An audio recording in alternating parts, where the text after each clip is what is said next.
An army vet broke his leg at the beach. You won't believe what he had to do for help.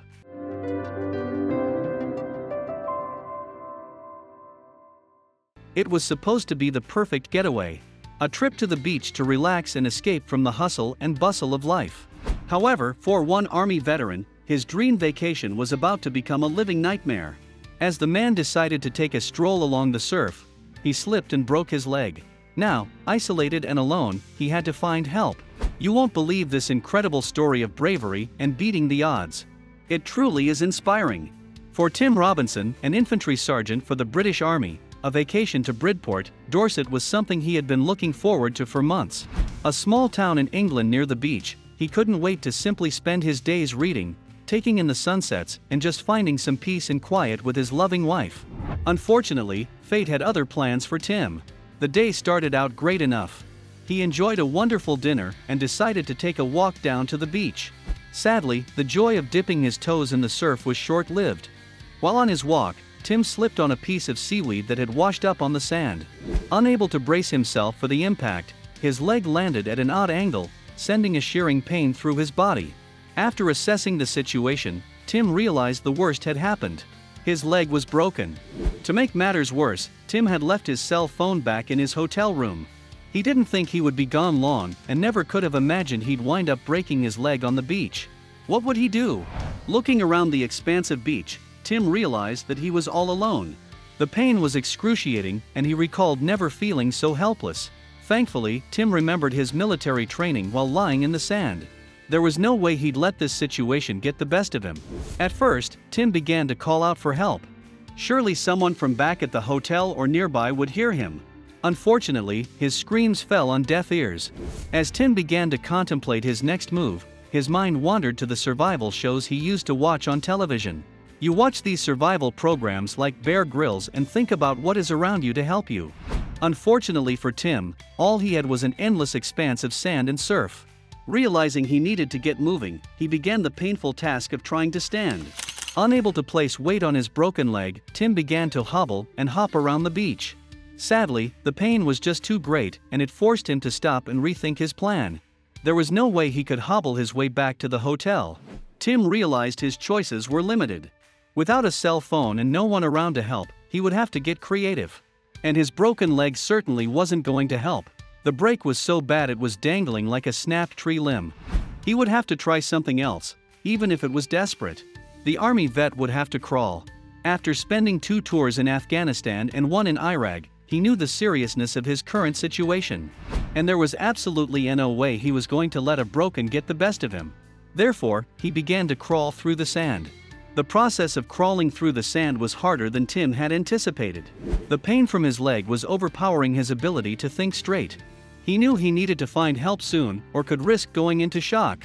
After I crawled to about 1.25 miles away from the car park, I started flashing my torch in SOS and spinning it over my head to create a buzzsaw signal, which is a way of attracting helicopters in the armed forces, Tim told the Daily Mail.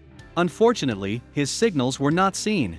No planes or helicopters passed overhead, and it seemed no one was visiting the beach. However, Tim knew he needed to keep moving if he was going to get through the ordeal. It was all very dramatic. I was scared for my life, Tim recalled. However, he knew there was no choice. He could either wait for help or keep moving.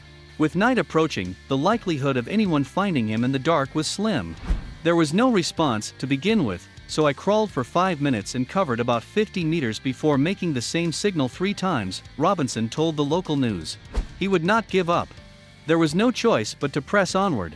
After continuing to flash his signals a 3rd and 4th time, Tim finally got a response. He saw a torch flashing back. Finally, it seemed someone had seen his distress signal. But who? Tim continued to flash his light in sequence and realized the torch was flashing back in a familiar pattern. Through the pain and fear, he realized it was someone near and dear to him. You won't believe who it was.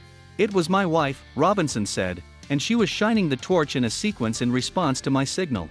We got a routine going where I crawled for 5 minutes, stopped, signaled, and she replied. It seemed Tim's wife realized something was terribly wrong and went looking for her husband. Talk about a stroke of luck. Despite his wife's signals and help, Tim still had a very long way to crawl. He recalls the agony of his broken leg and having to crawl in intervals while signaling to his wife. It seemed to take forever, as if time had slowed to the same speed of his crawling. On top of everything else, Tim knew the longer he remained on the beach without treatment, the greater the risk of infection. His broken leg and exposed bone were a major problem. Thankfully, he was determined to make it off the beach in one piece. It took several long sessions of signaling and crawling before Tim was finally within earshot of his wife. This allowed him to begin to shout out to her, and he realized that his ordeal would soon be coming to an end. On the opposite side of the ordeal, Tim's wife called for help as she continued to signal to her husband.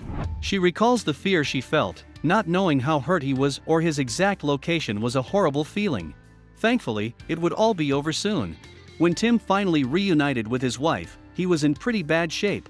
She realized his condition was much worse than she could have ever imagined. Thankfully, the Coast Guard soon showed up, but there was no ambulance around to get Tim to a hospital.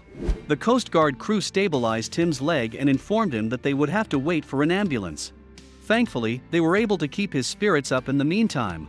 The Coast Guards and lifeboat guys were excellent and really professional, Tim recalled. They kept my morale up and had a bit of banter when they found out I was an Army reservist.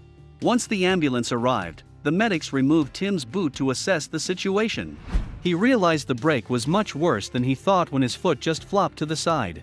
Even Tim couldn't believe what he had endured to make it to safety. The lifeguards and Coast Guard members who helped Tim get to the hospital were shocked by what he had been through. Most men would have been unable to crawl such a distance, a total of a mile, after suffering from such a bad break. Thankfully, Tim had the experience to make it through. According to the leader of the rescue mission, Tim's training from the military was a critical component of his survival. He is a full-time territorial army guy, and his military background came to the fore. If it weren't for his training, he may not have made it. Despite his harrowing ordeal, Tim is on the road to recovery. However, he is very well aware that his training and knowledge of Morse code played a very critical role in his survival. Thankfully, his wife was able to help from a distance as well. As for Tim, he promises to bring his cell phone with him everywhere he goes from now on.